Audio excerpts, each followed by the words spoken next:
আসলে সকল আলোচনা ঘুরে ফিরে করোনার কেন্দ্রেই চলে আসে, কারণ করোনা দ্বিতীয় ঢেউ একটু স্তিমিত হলেও এখনো যায়নি, কারণ এখনো সংক্রমণের হার 10-এর নিচে নেমেছে, তবে 10-এর কাছাকাছি থাকছে। যদি টানা 5% নিচে নামে এবং সেটা যদি টেকসই হয়, তাহলে বোঝা যাবে যে করোনা পরিস্থিতি কিছুটা নিয়ন্ত্রণে, কিন্তু তেমন পরিস্থিতি এখনো আসেনি। আর পাশের দেশ ভারতের যে ঢেউ, সেই ঢেউ লেগেছে আসলে বাংলাদেশেও, কারণ সীমান্তবর্তী জেলাগুলোতে সংক্রমণ এবং মৃত্যুর হার অনেক বেড়েছে। এই অবস্থায় ইতিমধ্যেই সারা দেশে তো লকডাউন চলছে গত 14ই এপ্রিল থেকেই, এবং সেই লকডাউন গতকাল রাতে আরেক দফা বাড়ানো হয়েছে। কিন্তু কঠোর লকডাউন বলতে যেটা, সেটা আসলে চাঁপাইনবাবগঞ্জে চলছে, এবং সরকার আরো 7টি সীমান্তবর্তী জেলায় স্থানীয় প্রশাসন চাইলে লকডাউন দিতে পারবে স্থানীয়ভাবে, কারণ যেসব জেলায় সংক্রমণের হার ঊর্ধ্বগতি, সেসব জেলায় এই অবস্থা লকডাউনের কথা সুপারিশ করা হচ্ছে। পাশাপাশি একটু সুখবরও আছে। টিকা নিয়ে একটি হাহাকার চলছিল, কারণ বাংলাদেশের যে অক্সফোর্ডের টিকা বাংলাদেশে যেটা দেওয়া হচ্ছিল সেরাম থেকে কেনা, সেটার মজুদ ফুরিয়ে আসছে। এর মধ্যে অবশ্য চীন থেকে কিছু টিকা এসেছে, এবং আজ রাতে ফাইজারের টিকা আসছে, কোভ্যাক্সের দেয়া ফাইজারের 1 লাখ টিকা আসছে। চীনের টিকা দেওয়া ইতিমধ্যে শুরু হয়েছে। ফাইজারের টিকা আসার পরে আপাতত হয়তো টিকা নিয়ে যে হাহাকার, সেটা একটু কমবে, কিন্তু টিকার যে চাহিদা সেই তুলনায় এই টিকার যা মজুদ বা যা আসছে তা সামান্যই। তবে জোগাড় যন্ত্র করার চেষ্টা নানাভাবে চলছে। আশা করছি যে টিকার যে সংকট সেটাও কেটে যাবে, এবং সব মিলিয়ে আমরা করোনা পরিস্থিতি তে ভালো করতে পারবো। এবং এই সময় আমরা জানি যে আগামী বৃহস্পতিবার জাতীয় সংসদে 2021-22 অর্থ বছরের বাজেট দিবেন মাননীয় অর্থমন্ত্রী, এবং এবারের বাজেটে করোনা একটা খুব বড় ব্যাপার থাকবে, এবং জীবন জীবিকার সমন্বয় যেটা অনেকভাবে বলা হচ্ছিল, সেই ব্যাপারটিও নিশ্চয়ই এবার বাজেটে সবার মনোযোগের কেন্দ্রে থাকবে। এইসব বিষয় নিয়ে আমরা আজকে কথা বলবো। আমাদের সাথে স্টুডিওতে আছেন বাংলাদেশ ফার্মেসি কাউন্সিলের সাবেক সহসভাপতি সুভাষ সিংহ রায়, সংযুক্ত হবেন রোগ নিয়ন্ত্রণ বিভাগের সাবেক পরিচালক ডাক্তার বেনজির আহমেদ, আইসিডিডিআরবির মহামারী নিয়ন্ত্রণ ও প্রস্তুতি বিভাগের সাবেক প্রধান ডাক্তার আনোয়ারুল ইকবাল, আইইডিসিআর এর উপদেষ্টা ডাক্তার মোস্তাক হোসেন, এবং জাহাঙ্গীরনগর বিশ্ববিদ্যালয়ের অর্থনীতি বিভাগের সহযোগী অধ্যাপক শর্মিন নীলর্মী।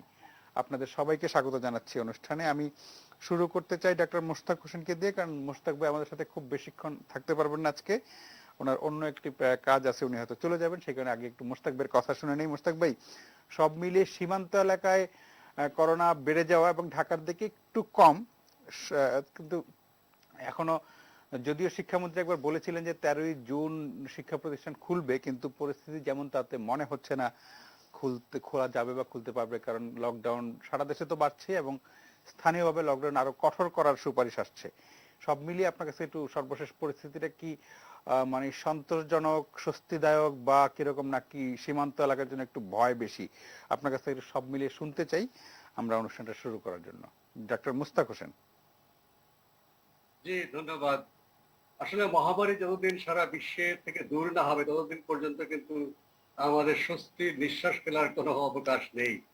এমনকি যদি আমাদের দেশে পরপর 4 সপ্তাহ সংক্রমণ শূন্যের কোঠায় থাকে, তাও নয়। আমরা দেখেছি যারা এরকম শূন্যের কোঠায় চলে গিয়েছিল, থাইল্যান্ড বলুন বা জাপান, অস্ট্রেলিয়া, নিউজিল্যান্ড, ভিয়েতনাম, সেখানে কিন্তু পরবর্তী পর্যায়ে অনেক সংক্রমণের ঢেউ দেখেছি আমরা। তা আমরা তো তাদের মতো অত সফলভাবে সংক্রমণ কমাতে পারিনি, কাজে আমরা তো নিশ্চিন্ত থাকতেই পারি না। এই মুহূর্তে যে পরিস্থিতি, ঈদের 1 সপ্তাহ পর থেকে সারা বাংলাদেশে যে পরিস্থিতি বেড়েছে সংক্রমণটা, কিন্তু সেই জায়গাতেই ওটা ওঠানামা করছে। শনাক্তের হার 10%, তার কিছু নিচে কিছু উপরে মাঝে মাঝে উঠছে, এভাবেই আছে একটা পরিস্থিতি। কিন্তু সীমান্ত ঘেঁষা যে জেলাগুলো আছে, তার মধ্যে 3টি জেলা এই মুহূর্তে শনাক্তের হার সবচেয়ে বেশি: চাঁপাইনবাবগঞ্জ, রাজশাহী, সাতক্ষীরা, এবং এর পাশাপাশি অন্যান্য জেলাতেও শুধু শনাক্তের হার নয়, প্রতি 10 লক্ষে যদি 10 জনের বেশি গত 14 দিনে রোগী পাওয়া গিয়ে থাকে, এবং আগের সপ্তাহ থেকে সেটা যদি বৃদ্ধির দিকে থাকে, সে তুলনায় কিন্তু আরো 4টি জেলাকে অন্তর্ভুক্ত করা হয়েছে, যশোর, কুষ্টিয়া ইত্যাদি রয়েছে। শনাক্তের হার বিবেচনায় কিন্তু নোয়াখালী জেলাটাও শনাক্তের হারটা বেশি, 10-এর বেশি।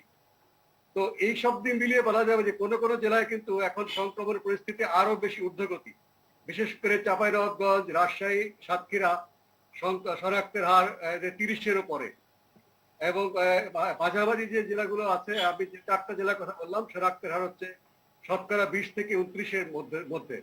সেখানে কিন্তু বাড়ছে, হঠাৎ করে বিশাল বৃদ্ধি না ঘটলেও ধীরে ধীরে বাড়তে বাড়তে কিন্তু ঈদের পরে এ পর্যায়ে আসছে। কতগুলো কারণ এর জন্য আমরা বলতে পারি যে ঈদের সময় চলাফেরা করা তো সব জেলার জন্য এটা সমানভাবে প্রযোজ্য, বা যেসব এলাকা সীমান্ত দিয়ে মানুষ চলাচল করে সেটাও কিন্তু অন্যান্য জেলার ক্ষেত্রে প্রযোজ্য। চাঁপাইনবাবগঞ্জ, রাজশাহী, নওগাঁ, নাটোর, সাতক্ষীরার জন্য একটি বাড়তি বিষয় হচ্ছে যে এখানে আমের বাগান রয়েছে, ভালো আমের ফলন হয়েছে এবার। সেই আম তোলার জন্য এলাকার বাইরে থেকে অনেক শ্রমিক এসছেন। আম বাগানের যারা মালিক তারা এখানে অনেকে থাকেন না, তারা এসছেন, পরিবহন শ্রমিক পরিবহন নিয়ে এসছেন। এবং এই কারণে এই চাঁপাইনবাবগঞ্জের স্বাস্থ্য বিভাগ এবং প্রশাসন অত্যন্ত প্রশংসনীয় কাজ করেছেন। তারা আম বাগানে গিয়ে কিন্তু তারা পরীক্ষা করেছেন যে তাদের মধ্যে কতজনের করোনা রয়েছে, এবং ঠিকই দেখা গেছে যে অনেকেই সংক্রমিত আছেন, এবং সেটা দেখা গেছে যে স্থানীয় যারা আছেন তাদের মধ্যে সংক্রমিত হয়েছে। আরেকটি বিষয় এখানে উল্লেখ করার মতো, পাসপোর্ট দিয়ে যারা দেশের ভেতরে আসছেন তারা তো একটা ব্যবস্থাপনার মধ্যে দিয়ে যাচ্ছেন। প্রায় সবাইকে প্রাতিষ্ঠানিক কোয়ারেন্টাইন করা হচ্ছে, যারা শনাক্ত হচ্ছে তাদেরকে আইসোলেশন চিকিৎসা দেওয়া হচ্ছে, লক্ষণ মৃদু হোক বা বেশি হোক। কিন্তু অনানুষ্ঠানিক যাতায়াত কিন্তু একটা উল্লেখযোগ্য সেই সমস্ত জেলার লোকেরা করে থাকেন নানা কারণেই। আমি সেখানে বাদ বিচার করতে যাচ্ছি না। আমি অনুরোধ করব প্রশাসন, স্বাস্থ্য বিভাগ এবং যারা এই ইমিগ্রেশন, স্বরাষ্ট্র মন্ত্রণালয়, তারা যেন এই জিনিসটা একটু উদারভাবে দেখেন। কারণ যারা অনানুষ্ঠানিকভাবে যাতায়াত করেন এই মুহূর্তে হয়তো সীমান্ত তারা পার হচ্ছেন না, কিন্তু যারা চলে গিয়েছিলেন তারা কিন্তু ফিরছেন। কারণ একদিকে হচ্ছে করোনা সংক্রমণ বাড়ছে ভারতে, পশ্চিমবঙ্গে বিশেষ করে, এবং বাংলাদেশেও একটা অনিশ্চিত অবস্থা। কাজেই তাদেরকে যদি আমরা একটু উদারভাবে দেখে, তারা যেই এলাকায় আসছেন এলাকার জনপ্রতিনিধিরা কিন্তু জানে যে কারা আসা যাওয়া করে, তাদেরকে যদি কোয়ারেন্টাইনের ব্যবস্থা করা যায় যারা পাসপোর্ট নিয়ে আসছেন তাদের মতো, তাহলে কিন্তু ঝুঁকিটা অনেক কমে যায়। তারা যদি ভয় ভীতির মধ্যে থাকেন যে তাদেরকে ধরা হবে, তাদেরকে গ্রেফতার করা হবে, মামলা দেওয়া হবে, তাহলে কিন্তু তারা এই শনাক্তের মধ্যে আসবে না, তারা অন্য জায়গায় চলে যাবে যেখানে শনাক্ত করা দুরূহ হবে। এভাবে কিন্তু এই রোগটা ছড়াবে। কাজেই কোনো একটা ব্যবস্থা যদি করা যায়, স্বাস্থ্য বিভাগ এবং প্রশাসন এবং স্বরাষ্ট্র মন্ত্রণালয় মিলে, যে যারা যে ইউনিয়নের বাসিন্দা সেই ইউনিয়নের চেয়ারম্যান তাদেরকে সার্টিফাই করবেন, তাহলে তাদেরকে আর হয়রানি করা হবে না। তাদেরকে প্রাতিষ্ঠানিক কোয়ারেন্টাইন হোক বা তাদের বাসায় কোয়ারেন্টাইন হোক, সেটা ব্যবস্থা করলে কিন্তু সংক্রমণের ঝুঁকিটা বাড়বে। আরেকটা বিষয় আমাদের করতে হবে, দেশের ভিতরেও কিন্তু প্রতিদিন 1000 থেকে 1500 শনাক্ত হচ্ছেন। সীমান্তে যারা শনাক্ত হচ্ছেন তাদেরকে যেভাবে ব্যবস্থাপনা করা হচ্ছে, প্রাতিষ্ঠানিক কোয়ারেন্টাইন এবং সমস্ত ধরনের যারা সংক্রমিত, মৃদু লক্ষণযুক্তই হোক বা গুরুতর লক্ষণযুক্ত, সবাইকে কিন্তু একটা চিকিৎসার আওতায় আনা হচ্ছে আইসোলেশন করে। এটা দেশের ভিতরে যারা শনাক্ত হচ্ছেন তাদেরকেও কিন্তু করা দরকার। কারণ আমরা নিশ্চিতভাবে বলতে পারি না ভারতের যে সংক্রমণ সে বা তাদের যে ছড়িয়েছে সেখানকার 1 নম্বর, 2 নম্বর, 4 নম্বর ভ্যারিয়েন্ট, ব্রিটেনে শনাক্ত হওয়া, দক্ষিণ আফ্রিকা শনাক্ত হওয়া এবং ভারতে শনাক্ত হওয়া 4 নম্বর ভ্যারিয়েন্ট, এগুলো আমাদের যে সার্ভেলেন্সে ধরা পড়ছে তার বাইরেও কিন্তু কোনো না কোনো ক্ষেত্রে এটা ছড়িয়ে পড়ছে। এটা স্বাভাবিক, রোগতাত্ত্বিক নিয়ম তাই বলে। কাজী প্রতিটি রোগী যারা শনাক্ত হচ্ছেন দেশের ভেতরে তাদেরকে কিন্তু একইভাবে এই ব্যবস্থাপনার আওতায় আনতে হবে। তাহলে কিন্তু এই সংক্রমণটা একটা নিয়ন্ত্রণের মধ্যে রাখা যাবে। না হলে দেখা যাবে হঠাৎ করে দেশের ভেতরে কোনো এক জায়গায় হঠাৎ করে অনেক সংক্রমণ বেড়ে গেছে। যেভাবে চাঁপাইনবাবগঞ্জে বেড়ে গিয়েছিল, সেটা কিন্তু ইমিডিয়েটলি স্থানীয় প্রশাসন সেখানে যাতায়াত নিয়ন্ত্রণ করে, যানবাহন নিয়ন্ত্রণ করে, চলাচল নিয়ন্ত্রণ করে কিছুটা কমতির দিকে দেখা যাচ্ছে। সীমান্তের দিকে আমাদের সবারই নজর আছে, দেশের ভিতরেও সমানভাবে নজর দিতে হবে। তাহলে কিন্তু হঠাৎ করে বেড়ে যাবে না, এবং ধীরে ধীরে 1 মাস 1.5 মাসের ভিতরে আমরা এই শনাক্তের হার, একেবারে সংক্রমণের হারটা আরো অনেক কমিয়ে আনতে পারবো। ধন্যবাদ। জি, ডক্টর মুস্তাক হোসেন, আপনাকে অনেক ধন্যবাদ। আমি ডক্টর বেনজির আহমেদের কাছে জানতে চাচ্ছি যে এখন যেভাবে বাংলাদেশে করোনা সংক্রমণ রোধের চেষ্টা করা হচ্ছে, একটা হলো সারা বাংলাদেশ ব্যাপী কাগজে কলমে একটি লকডাউন চলছে, যদিও বাস্তবে তার পুরো উদাহরণ নেই। আরেকটা হলো স্থানীয়ভাবে লকডাউন করার চিন্তা করা হচ্ছে। ফলে এই দুইটা আসলে কিভাবে কার্যকর হবে? এমনিতে কিন্তু সারা দেশে লঞ্চ, ট্রেন, বাস সব সব যানবাহনই এখন চলছে, মানে কোনো কিছু ওই অর্থে শিক্ষা প্রতিষ্ঠান এবং কিছু সরকারি অফিস ছাড়া কোনো কিছু বন্ধ নেই। কিন্তু বাংলাদেশে এখন যেভাবে করোনা সংক্রমণ ঠেকানোর চেষ্টা করছে, সেটা কতটা ঠিক, কতটা বেঠিক, বা আর কি করা যেত? ধন্যবাদ প্রভাস। আমি আমার মনে হয় সবচেয়ে গুরুত্বপূর্ণ হচ্ছে যে সংক্রমণের অবস্থাটা ভালো করে বিশ্লেষণ করা এবং সমস্যার প্রকৃত কারণটা কি। আমার মনে হয় সেই জায়গায় একটা ঘাটতি আছে। আমরা যদি শুধু ঈদের কারণে যে যাতায়াত, সেই কারণে সংক্রমণ বাড়ছে ভাবি, এক।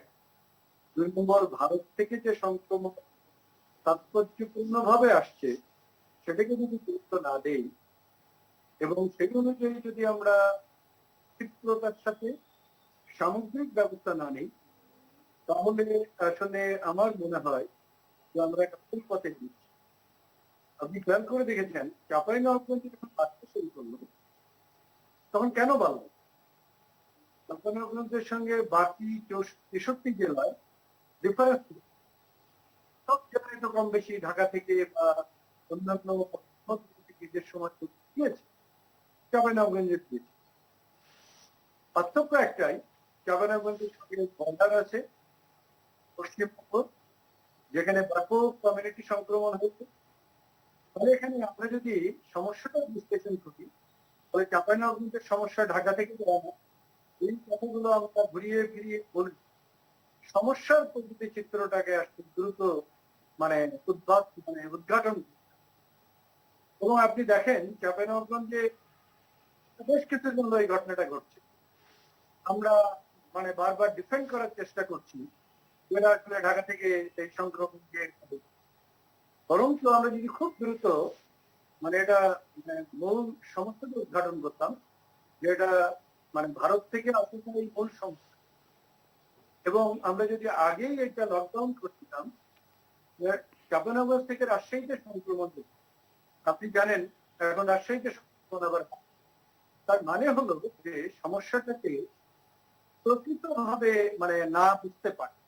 ঠিক আছে, 7-8টা উপজেলায় জেলায় গত কয়েকদিন থেকে সংক্রমণ বাড়ছে। আমরা স্বাস্থ্য বিভাগে এটা নিয়ে বড় কোনো কথা শুনছি না। আজকে দেখেন মাননীয় প্রধানমন্ত্রী নির্দেশনা দিয়েছেন যে এই কটা জেলায় বিশেষ ব্যবস্থা নেওয়া হোক। যেমন স্বাস্থ্য বিভাগ থেকে ব্যবস্থাটা নেওয়া, যেন স্বাস্থ্য বিভাগ থেকে ইতিমধ্যেই এই কার্যক্রমগুলো নেওয়া হলো না, যাতে করে ওখান থেকে সংক্রমণটা অন্য জায়গায় না পারে। এবং ইতিমধ্যেই নিশ্চয়ই ছড়িয়েছে। এখনো আমাদের ওখানে যেটুকু আছে থেকে 3টা কাজটা করছে আমার মতে। একটা হলো ভারত থেকে যেন আর সংক্রমণ না আসে, এর জন্য সর্বাত্মক ব্যবস্থা নেওয়া। আর যেগুলো কোয়ারেন্টাইন হচ্ছে, আমরা জানি না এই কোয়ারেন্টাইন আসলে কতটুকু। কিছু লোক হাসপাতাল থেকে বাড়িতে চলে গেলেন, তারপরে পুলিশ যে ধরে নিয়ে আসলো, তাতে তারা যে সংক্রমণ ইতিমধ্যে ছড়ালেন সেটা কিন্তু সমাধান। এই কথাগুলো আমরা কিন্তু ভালো করে বলিনি। সমস্যা বলতে সমস্যাটা কোথায় আমি এটাই বুঝতে পারি। যে ভারত থেকে আসলে আমাদের মহাভারত অসুস্থ হবে, দিকে আমাদের দোষ, আমাদের দোষ না। তাহলে আমরা প্রথমেই ঘোষণা করি যে এখানে মূল সমস্যাটা ভারত, তাহলে কিন্তু এতদিনে আমাদের এখানে এই জেলাগুলোতে লকডাউন করা যেত। লকডাউন করা গেলে তাহলে আমাদের ওখান থেকে সংক্রমণ রাজশাহীতে ছড়িয়েছে, নৌকার কিছু জায়গায় ছড়িয়েছে। এখন বললেন যে আচ্ছা এই জায়গাগুলোতে এখন তো ব্যাগ ট্যাগ বেশি নেই, তাহলে তারা রাজশাহীতে আসবেন, তাহলে নাগপুর থেকে রাজশাহীতে যাবে, থেকে রাজশাহীতে, থেকে রাজশাহীতে আসছে, তাহলে আমরা কি রাজশাহী থেকে ব্যাপক আবার দেখুন রাজশাহীর সঙ্গে তো কোনো লকডাউন নেই, সব চলছে। তাহলে রাজশাহীতে যে লোকগুলো আছে তারা কিন্তু সরকারি যে এখনই একটি লক্ষণ তাদের অনেকের মধ্যে ভাইরাসটা হয়ে গেছে, তাহলে সেই লোক যিনি ইনকিউবেশন পিরিয়ড ঢাকায় যায়, চিটাগাঙ্গে যায়, তাহলে কিন্তু তিনি সংক্রমণকে নিয়ে যান। এই জায়গাগুলো আমরা ভালো করে না করে আমরা যথাসময়ে যথার্থতা দিতে পারি না। আমাদের দরকার ছিল চাঁপাইনবাবগঞ্জে এমন ট্রিটমেন্ট ব্যবস্থা তৈরি করা যাতে করে রোগগুলো রাজশাহীতে না আসতে পারে। আমরা তো ওখানে কিছু মানে অতিরিক্ত হাই ফ্লো পাঠাতে পারতাম। আমরা তো ঢাকা থেকে কিছু বিশেষজ্ঞ যারা এতদিন করোনা ম্যানেজমেন্ট করে করোনা হাসপাতালে বিভিন্ন তাদের কয়েকজনকে অ্যাডভাইজার হিসাবে পাঠাতে পারতাম। তাহলে ওনারা ওখানে ওই ক্যাপাসিটিটা বাড়ছে। ওখানে তো আমরা কিছু ডাক্তারকে ডেপুট করতে পারি। এই কাজগুলো যদি হতো তাহলে চাপানোকে আপনি একটা দ্বিতীয় আশাটা একটু চিন্তা করেন। একটা রোগী যখন আসে তার সঙ্গে বেশ কিছু তার পরিচর্যাকারী আসে, 3-4-5 জন। একটা গাড়ি আছে ওখানে, তারা রেস্টুরেন্টে যান, খেতে যান, বিভিন্ন এই জিনিসগুলো যদি আমরা স্বাস্থ্য বিভাগ অনুধাবন না এবং সেগুলো প্রতিরোধে যদি ব্যবস্থা নিই এবং আগে যদি থাকে, ধরুন ছড়িয়ে গেছে, রাস্তায় শহরে ছড়িয়ে গেছে, এলাকায় ছড়িয়ে গেছে, তাহলে এখন রাজশাহীতে সহজে তুলনা। আমার মনে হয় যে আমাদের সমস্যাটা প্রথমে উদ্ঘাটন করা দরকার। মূল সমস্যা আমরা সব সময় এই ডিফিউজ সমস্যাগুলো এটার সঙ্গে আরেকটা কি মিলাই। আপনি যখন গাইডলাইন যান সংক্রমণ চাঁপাইনবাবগঞ্জের সংক্রমণ অনেক বেশি, যে কেন বেশি? তাহলে আমরা যদি আলোচনা করতাম ভারত থেকে এসেছে, সুতরাং এখানে বিশেষ ব্যবস্থা নিতে হবে এবং এটা যদি আমরা একদিকে ভারত থেকে আমরা প্রথমেই একেবারে রেস্ট্রিকশনটা স্ট্রিক্ট করতাম, বাড়ি থেকে কাউকে বের করতাম না, আইসোলেশন গুলো ভালো করতাম, মানে ম্যানেজমেন্ট ভালো করতাম, আমি মনে করি তাহলে আমরা রাজশাহীতে আসতাম। এই যে রাজশাহীতে আসলো এর দায় দায়িত্ব কি কেউ নেবে আমাদের? সেটা আমরা কোথাও দেখছি না যে কেউ দায় দায়িত্ব নিচ্ছে। তারপরে সমস্যাটা দাঁড়াচ্ছে বারবার হচ্ছে। আমাদের 1.5-2 বছর গেল, এখন আমরা শিখছি, আর কত শিখবো, আর কত প্রাণের বিনিময়, আর কত সংক্রমণের বিনিময়ে, আর কত মানে দেশের আমরা শিখতে। জি প্রভাস। জি, জনাব বেনজির আহমেদ, আপনাকে অনেক ধন্যবাদ। সুভাষ সিংহ রায়, বেনজির আহমেদ যেটা বলছিলেন যে আমাদের এই যে মানে এই যে মানে আঞ্চলিক এবং মানুষের চলাফেরা, সেখানে আরেকটা জিনিস কিন্তু আমি একটু খেয়াল করে দেখেছি, গত ঈদে মানুষের বাড়ি যাওয়া এবং ঢাকায় ফেরা নিয়ে যা হলো, আমাদের সংখ্যা ছিল যে ঈদের 2 সপ্তাহ 1 সপ্তাহ পরে অনেক রকমের হবে, কিন্তু সেই অর্থে কিন্তু সেটা আমরা তুলনামূলকভাবে যতটা আশঙ্কা করা হয়েছিল ততটা হয়নি। কিন্তু এখন যেটা মূল সংকট যেটা, সেটা হলো যে সীমান্ত ব্যবস্থাপনা, এবং আমরা শুরু থেকেই বলছি যে সীমান্ত ব্যবস্থাপনা বা এয়ারপোর্ট ব্যবস্থাপনা এটা হলো করোনার বিদেশ থেকে আসার ক্ষেত্রে। কিন্তু এখন আমরা দেখছি বাংলাদেশে ইন্ডিয়ান ভেরিয়েন্ট বলেন, ইউকে ভেরিয়েন্ট বলেন, সাউথ আফ্রিকান ভেরিয়েন্ট বলেন, সব ভেরিয়েন্টই বাংলাদেশে মোটামুটি কোথাও না কোথাও পাওয়া গেছে। যেটা মোস্তাক আহমেদ বলছিলেন খুবই গুরুত্বপূর্ণ, যে ভারতের সাথে বাংলাদেশের আনুষ্ঠানিক যোগাযোগ যেমন আছে, কিছু অনানুষ্ঠানিক যোগাযোগ আছে। সীমান্তবর্তী এলাকার মানুষ খুব যে পাসপোর্ট ভিসার পরোয়া করেন, অনেক সময় তারা নিজেদের প্রয়োজন যাওয়া আসা করে, এবং তারা কিন্তু আমাদের এই সাধারণ হিসাবের বাইরে থেকে যায়। এই পুরো ম্যানেজমেন্টটা, সীমান্ত ব্যবস্থাপনাটা মানে ভালো করা না গেলে কিন্তু সামনে আমাদের যতটা স্বস্তি এখন আমরা মনে মনে ফিল করছি সেটা নাও থাকতে পারে। আমি একটু একটু করে বলি, আপনার সময় যেহেতু নির্ধারিত আছে, যে কারণে একটু একটু করে বলি। সমস্যা চিহ্নিত করা খুবই জরুরি, যেটা ডক্টর বেনজির আহমেদ বলছেন, কেননা সমাধানের একটা বড় সূত্র হচ্ছে আগে সমস্যাটা বুঝতে হবে, আগে সমস্যাকে চিহ্নিত করা। আমাদের দূরত্ব বিধি মানার যে কথা আমরা বলে আসছি গত 1.5 বছর যাবৎ, সঙ্গ নিরোধের কথা বলে আসছি, সবটা পুরোপুরি বাস্তবায়ন করা যায়নি। একটা কথা ঠিক, আমরা যখন ঈদের বাড়ি যাওয়া নিয়ে খুবই শঙ্কিত ছিলাম, যেটা আপনিও উল্লেখ করলেন, মোবাইল ফোন কোম্পানিগুলোর যে তথ্য অনুযায়ী যে 71 লক্ষ সিম ঢাকার বাইরে গিয়েছিল ঈদের 2 দিন আগের থেকে। ওটাই যদি বিবেচনায় নিই, তাহলে ধরে নেওয়া যায় 35 থেকে 40 লক্ষ মানুষ ঢাকার বাইরে গিয়েছেন। কারণ আমি যদি গড়ে একজন মানুষের 2টো করে সিমও ধরি, তাহলে আমি 71 লক্ষকে 2 দিয়ে ভাগ করলে আমি ধরলাম 35-40 লক্ষ মানুষ গিয়েছে। কিন্তু এর আগের বার গতবার তো করোনাকালীন সময় ছিল, কত লোক ঢাকার বাইরে গিয়েছিল, বাড়িতে গিয়েছিল? কেউ বলে 1,20,00,000, কেউ বলে 1,30,00,000, কেউ অনেক কোনো কোনো বলা হয়েছে 1.5 কোটি মানুষ গিয়েছিল। তার মানে যারা এরকম সংগ্রাম করে লড়াই করে কমান্ডো কায়দায় বাড়ি যেতে পেরেছে কিংবা সাঁতরিয়ে উঠতে পেরেছে, ওই শক্তিটুকু আছে, তারাই মূলত বাড়িতে গিয়েছিল। তারা আসলে ফাইটার। যেভাবে বলি না কেন, কিন্তু তার বাবা মা এবং তার বয়স্ক আত্মীয় স্বজন যারা, তারা কিন্তু গণপরিবহন বন্ধ থাকার কারণে যেতে পারেনি। অতএব আমার বিবেচনায় গণপরিবহনটা বন্ধ করা হয়েছিল এবং সেটা যথার্থই ছিল। আমরা বলেছিলাম গণপরিবহন খুলে দিলে সংক্রমণ আরো কমত। যাই হোক, আপনি দেখবেন হোচিমিন সিটিতে গতকাল থেকেই, পুরো হোচিমিন সিটি ভিয়েতনামের, সেখানে করোনার টেস্ট প্রত্যেকটি মানুষের করবে। আমাদের এই কোভিড-19 ব্যবস্থাপনায় এটা একটা উল্লেখযোগ্য বিষয়। আমরা কিন্তু যে পরিমাণে টেস্ট করবার কথা, শনাক্ত করবার কথা, সেই পরিমাণে আমরা করতে পারিনি। এটা আমাদের সক্ষমতার কিছুটা অভাবও বটে, আর কিছুটা অবহেলাও কিন্তু রয়ে গেছিল বিভিন্ন ক্ষেত্রে। তারপরে সব বিবেচনায় বলি, যশোর সীমান্ত যে কথাটি বললেন, যশোর সীমান্ত বেনাপোল, যেটি আমার জন্মস্থান যেহেতু যশোর, সেখানকার আপনার সীমান্ত ব্যবস্থাপনা আর সাতক্ষীরার সীমান্ত ব্যবস্থাপনা কিন্তু এক নয়, কিংবা চাঁপাইনবাবগঞ্জের সীমান্ত ব্যবস্থাপনা এক নয়। যশোরে এক সময় আমাদের ছোটবেলায় স্কুলে যখন পড়তাম, তখনকার যত লোক ভারতে যেত, কলকাতায় যেত, তার একটা বড় অংশ, অনেক বড় অংশ কিন্তু যেত কিন্তু কোনো পাসপোর্ট ছাড়া কিংবা কোনো রকম ভিসা ছাড়াই। কিন্তু করোনার ভাইরাস, এর তো পাসপোর্ট লাগে না, ভিসা লাগে না। আপনি চাঁপাইনবাবগঞ্জের সীমান্ত ব্যবস্থাপনা এখনো অনেক দুর্বল রয়েছে, কারণ ওখান থেকে মানুষ, যেহেতু গরু ব্যবসায়ীদের একটা ব্যাপার রয়েছে, সাতক্ষীরার সীমান্ত ব্যবস্থাপনা সেখানেও অতটা শক্ত না, যেটা যশোরে হয়ে গেছে বেশ আগের থেকে। অতএব আমাদের এই নজরটা দেওয়া দরকার ছিল।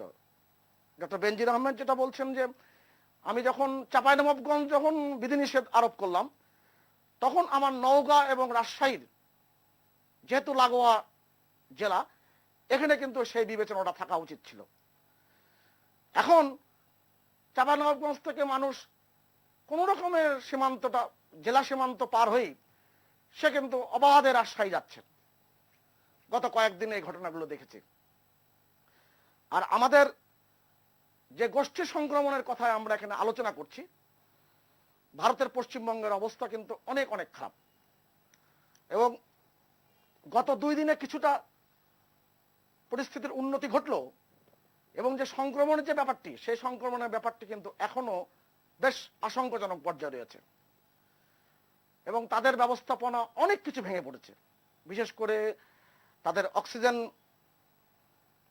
সিলিন্ডার অপতুলতা, নানান রকম ওষুধের অপতুলতা। 4,000 টাকার সিলিন্ডার, মানে 4,000 রুপির সিলিন্ডার বিক্রি হচ্ছে 16,000, 20,000 রুপিতে। এবং রেমডেসিভির বাংলাদেশ থেকে কিভাবে কিভাবে যে ওখানে কিন্তু বিক্রি হচ্ছে নানান রকম অসৎ উপায়ে। এরকম একটি ব্যবস্থাপনায় আমাদের কিন্তু পার্শ্ববর্তী রাষ্ট্রের পশ্চিমবঙ্গ ভয়ঙ্কর একটা পরিণতির মধ্যে পড়েছে। আর ব্ল্যাক ফাঙ্গাসের কথা নাই বা বললাম। আমাদের সবচেয়ে উল্লেখযোগ্য বিষয়, আমাদের ভ্যাকসিন কার্যক্রমটা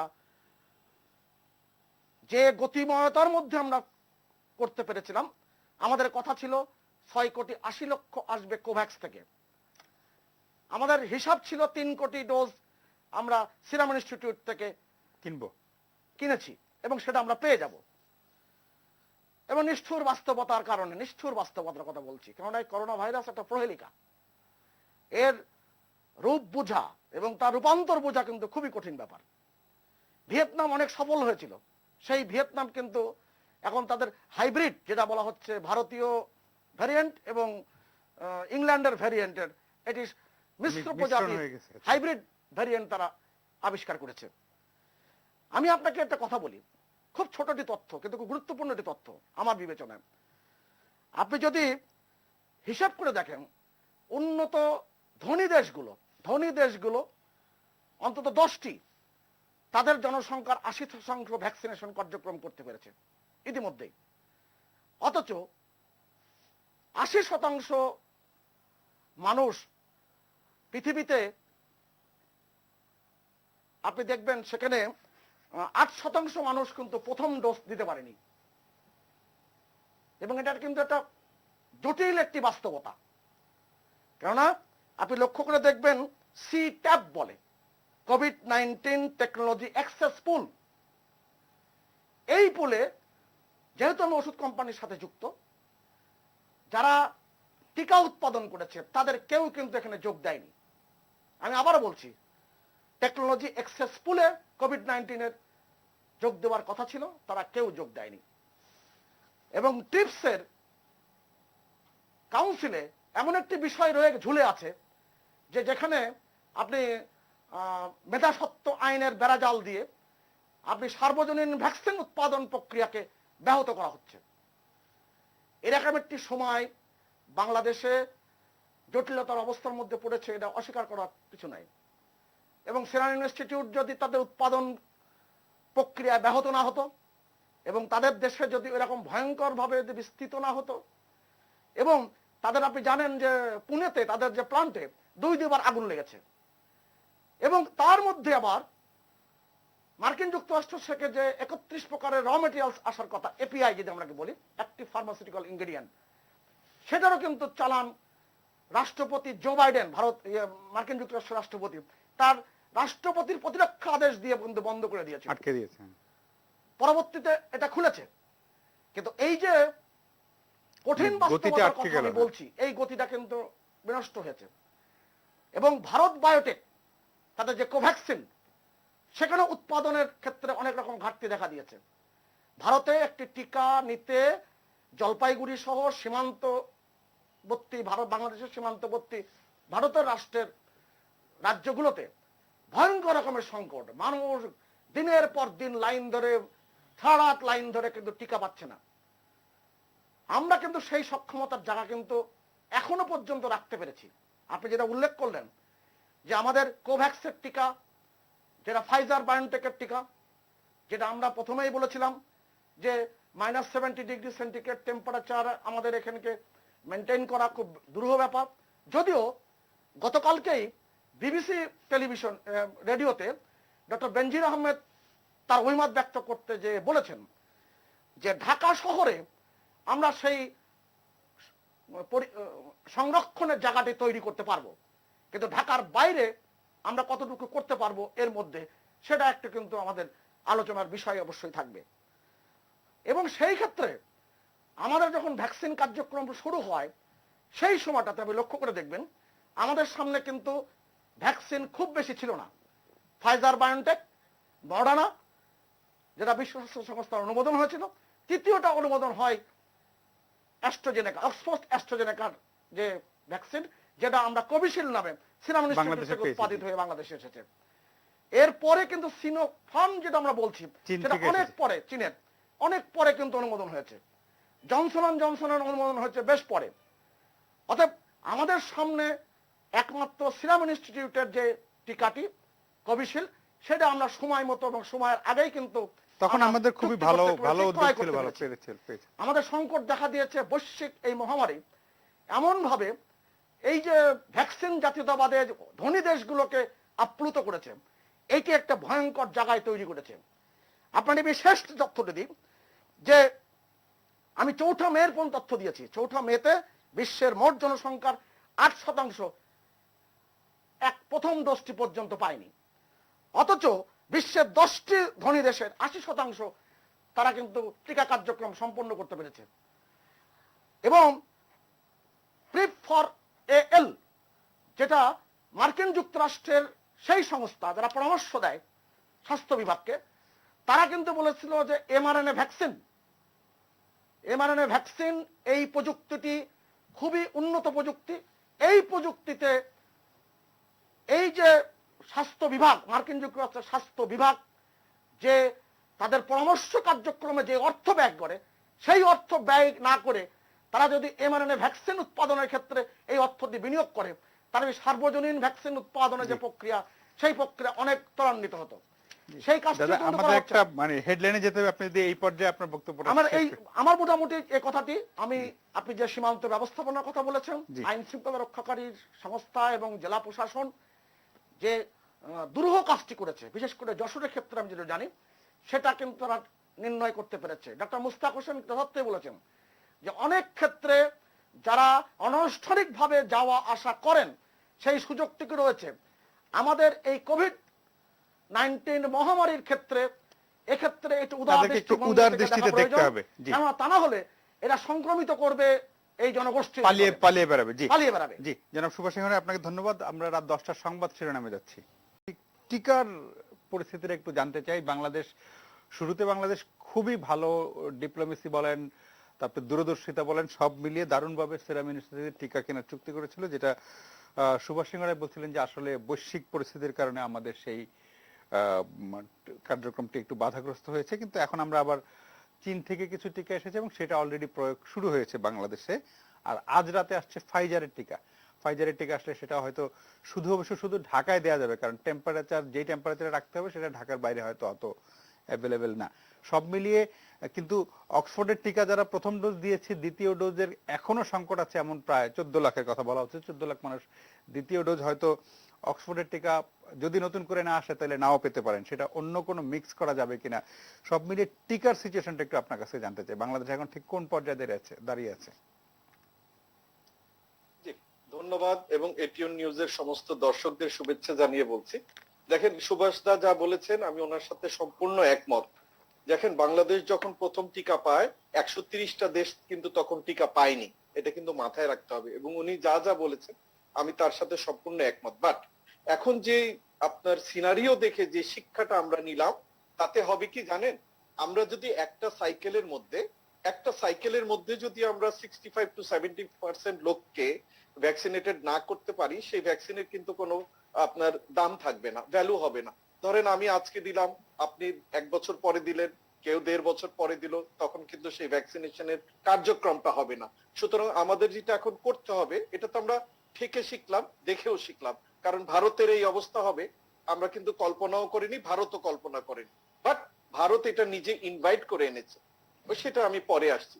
যেটা আপনি আমাকে জিজ্ঞাসা করেছে যে এখন আমাদের উচিত আমাদের একটা ভ্যাকসিন প্ল্যানিং করা, যে আমাদের আসলে একসাথে কত ভ্যাকসিন আসছে, আমরা কত মানুষকে একসাথে দিতে পারবো, এবং আমাদের দেশে প্ল্যান করাটাই সবচেয়ে ইম্পর্টেন্ট এখন দাঁড়িয়েছে। জাস্ট আমি একটা উদাহরণ আপনাকে দেই। যেমন থাইল্যান্ড কিন্তু এখন পর্যন্ত জনসাধারণের জন্য ভ্যাকসিন উন্মুক্ত করেনি। তারা এই মাসেই এই ফার্স্ট উইকেই তারা শুরু করবে এবং ডিসেম্বরের মধ্যে সমস্ত তাদের যত জনসংখ্যা আছে সবাইকে দিয়ে দিবে। এই যে প্ল্যানিংটা, আমি বলছি না বাংলাদেশও সেটা করতে পারবে, আমি কিন্তু একটা প্ল্যানিং এর কথা বললাম। যেমন আমরা জানি যে আমাদের 13,86,00,000 মানুষকে ভ্যাকসিন দিতে হবে। এখন যেভাবেই হোক আপনার আমাদের মাত্র 4% লোক ভ্যাকসিনেশন দেওয়া হয়েছে। এখন আপনি যে ফাইজারের ভ্যাকসিনের কথা বলছেন, সেটা আসছে মাত্র 1,50,000 লোককে আপনি দিতে পারবেন। তো সুতরাং আমাদের 13,86,00,000 লোককে পুরোটা কভার করতে গেলে আপনি এখনই বোঝেন আমাদের যে অবস্থা, তাহলে কতদিন লাগবে। এখন যেসব দেশ আপনার ভ্যাকসিন এতদিন খারাপ ছিল, তারা কিন্তু 70-80% ভ্যাকসিন দিয়ে কিন্তু তারা এখন তাদের মাস্ক খুলে ঘোরাফেরার ব্যবস্থা করে ফেলছে। আমাদের পক্ষে তো সেটা সম্ভব না। তাহলে আমাদের করতে হবে কি? আমাদের করতে হবে, দেখেন আমি আজকে আপনার টক শোতে আসার আগে আর একটা টক শোতে ছিলাম, সেখানে রাজশাহীর যে সিভিল সার্জন উনি বলছিলেন যে আপনার আর কিছু রোগী যদি বৃদ্ধি হয়, তারা কিন্তু অক্সিজেন সিলিন্ডার আর থাকবে না, তাদের অক্সিজেন দিতে কষ্ট হবে।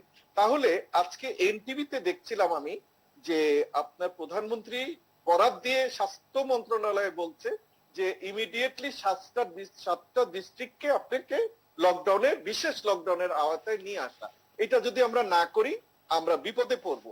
কেন বলছি, দেখেন আপনারা বলছিলেন যে মানুষজন ঘরে গেছে, বাড়িতে গেছে, বাড়ি থেকে এসছে, কিন্তু তেমন আপনার কিছু হয়নি। কথাটা রং এই কারণে রং, আমাদের দেশে প্রথমেই বলা হয়েছে মেজরিটি করোনা রোগী এসিম্পটোমেটিক, এবং আপনি কিন্তু সেরো সার্ভেলেন্স করেননি। এবং 14 তারিখে যারা বাড়ি গেছে বা ঈদ উদযাপন করেছে, 14 তারিখেই যে সবাই একসাথে আক্রান্ত হবে তা না, এর মধ্যে কিন্তু 15 ডেজের একটা গ্যাপ আছে। এবং আমরা যারা চিন্তিত তারা আমরা কিন্তু বলেছি জুন মাসের মিড জুন এবং আপনার 3rd উইক অফ জুনের মধ্যে আমরা আসল চিত্রটা বুঝতে পারবো। যদি না হয়, আক্রান্তটা কেন হবে না সেই চিন্তা কি আমরা করি? কারণ কি দেখেন, বেনজির ভাই একটা কথা বলেছে, দায়িত্ব কিন্তু কেউ নিতে চায় না, কিন্তু যখন কমে যায় তখন তারা বলে কন্ট্রোল করে ফেলেছি। এখন কিভাবে কন্ট্রোল করলো সেটা কিন্তু আমি জানি না। আর আপনি যেটা আমাকে আরেকটা প্রশ্ন করেছেন যে ভ্যাকসিনটা কি হবে, আমি বলি যে আমি কয়েকটা স্টাডি লেটেস্ট দেখেছি, তারা মিক্স এন্ড ম্যাচের পদ্ধতিতেই চলে যাবে টুডে টুমরো। কারণ আপনি একই ধরনের ভ্যাকসিন যেগুলো ডাবল ডোজ সবসময় একসাথে পাবেন না। এবং সেই ক্ষেত্রে আপনার স্পেনে একটা স্টাডি হয়েছে, নরওয়ে গভর্নমেন্ট অলরেডি শুরু করে দিয়েছে, তারা ফার্স্ট ডোজটা অ্যাস্ট্রাজেনেকা, সেকেন্ড এবং আপনার তার সাথে সাথে বাহারাইনও এই পথেই হাঁটছে। কারণ কি আপনার আজকে যে মানে যেটা সুভাষ দা বলেছেন, বৈশ্বিক যে অবস্থা, এটাও কিন্তু একটা নিউক্লিয়ার ওয়ারের মতো।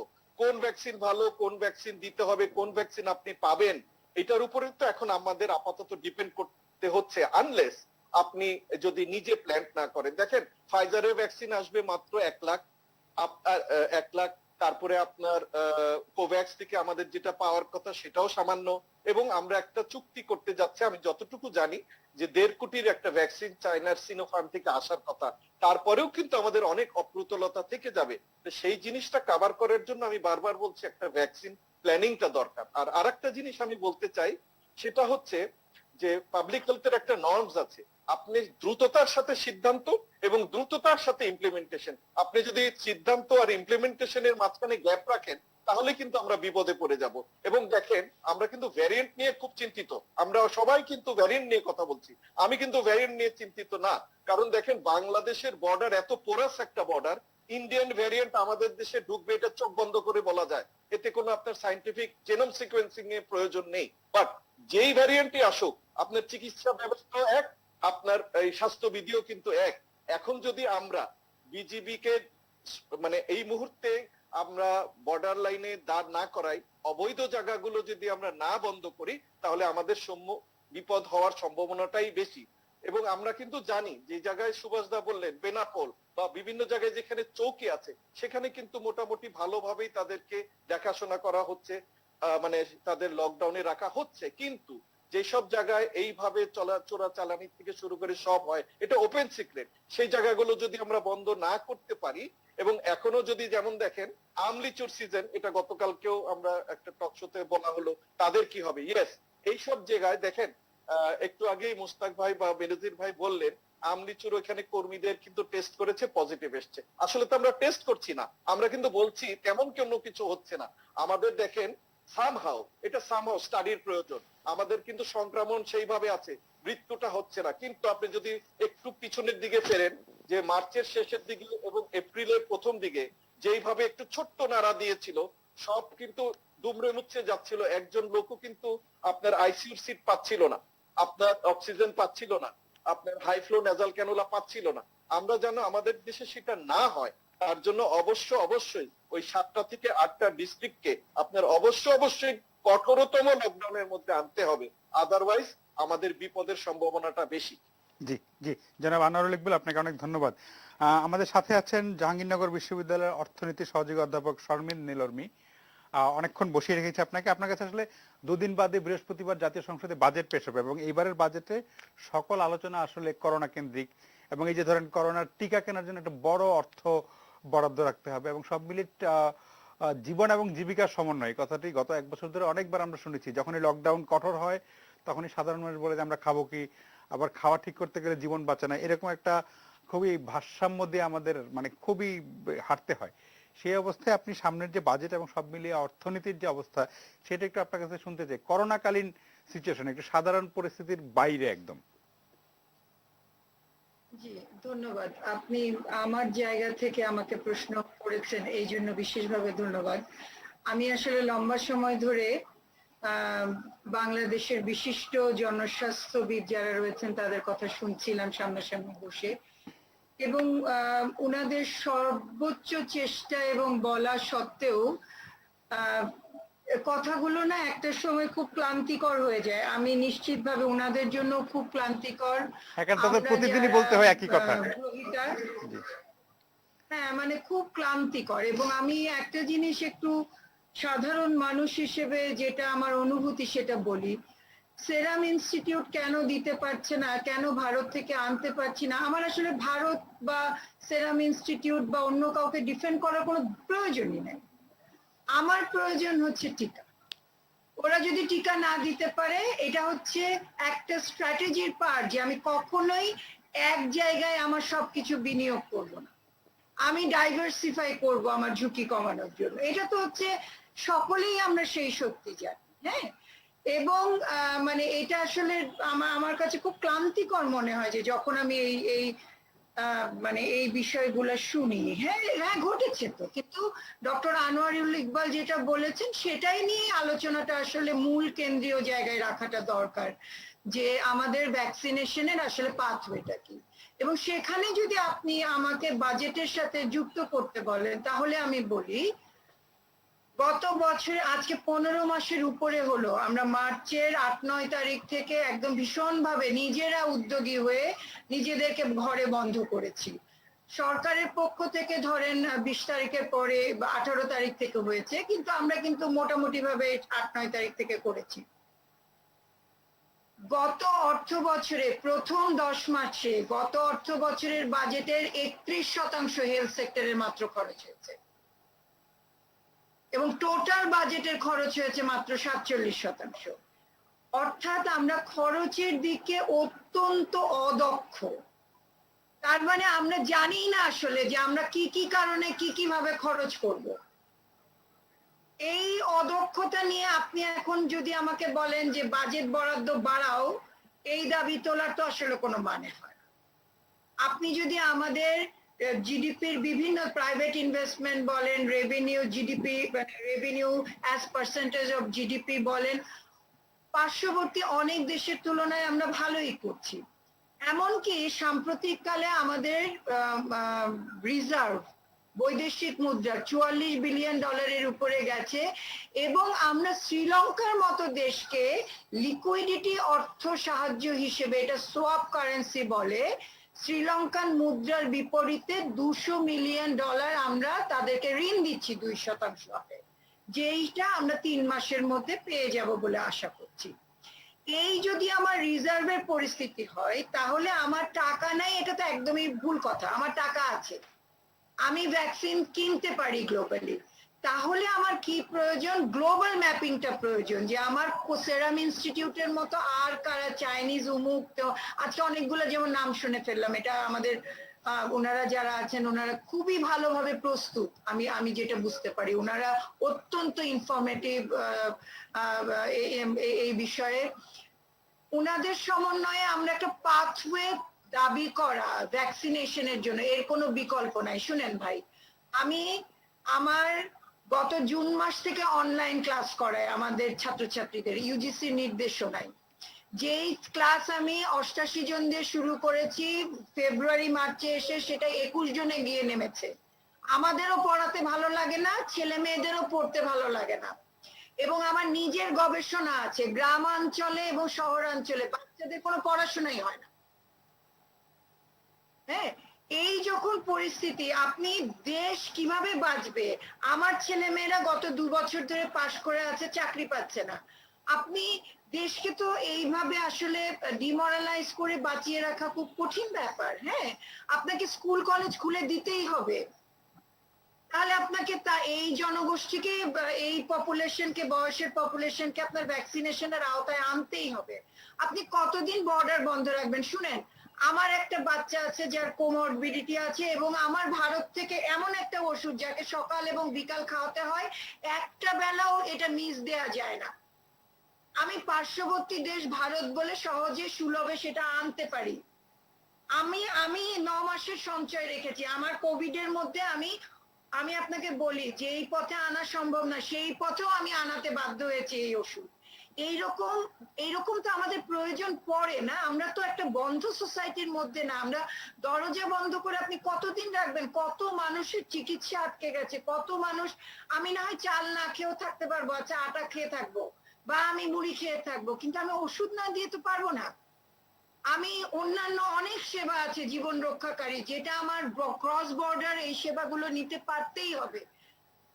তো এই জিনিসগুলো আমি আজকে লকডাউন কেন 15 দিন, এই যে আমি একটা লেম্যান হিসেবে যদি বুঝি যে আমার এবারে চাঁপাইনবাবগঞ্জ এবং সাতক্ষীরা রামলিচু আমার জন্য ঝুঁকিপূর্ণ, তাহলে সাথে সাথে আবার এটাও বোঝা দরকার যে তাহলে এই চাষিগুলোই বা কি করবেন, তাদের জন্যই বা তাহলে ইনসেনটিভ কিভাবে করতে হবে, তাদেরকেই বা বাঁচিয়ে রাখতে হবে কিভাবে।